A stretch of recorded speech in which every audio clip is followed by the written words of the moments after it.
I'm not even sure the Heat really need Dwyane Wade back, apart from emotional reasons. There are so many good players who need to develop.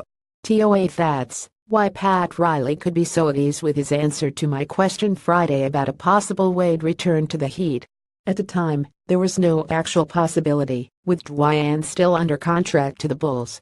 Now that has changed, and now it will be curious to see the Heat's approach going forward. It could wind up being far less complicated for the Heat if Dwyane instead moves toward a leading contender, which then would not put the Heat in position of having to decide about how to handle a potential Wade return. I never overstate middle-of-the-pack players in the NBA, so don't overstate the complications regarding Dwyane Wade, Tyler Johnson or Josh Richardson. But the reality is that the Heat have laid out over $140 million in contracts to those three, who, at least at the moment, aren't going anywhere.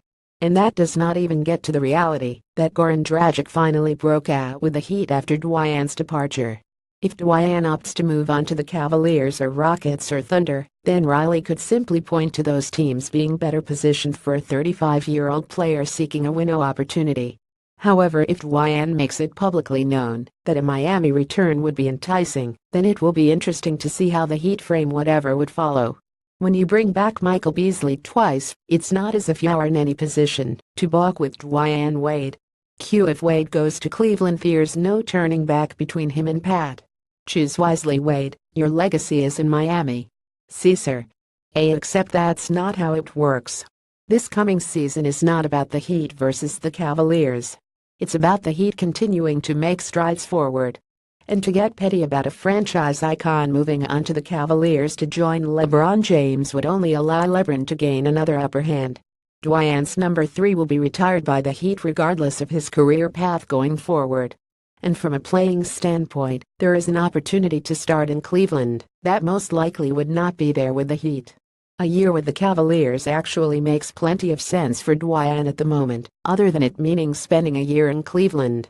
Dwyane Wade, Josh Richardson, Dwyane Wade, Wayne Ellington and Tyler Johnson. It seems like overkill. Jamisa and that's not even getting to Rodney Magruder and Justice Winslow as the other Heat perimeter options.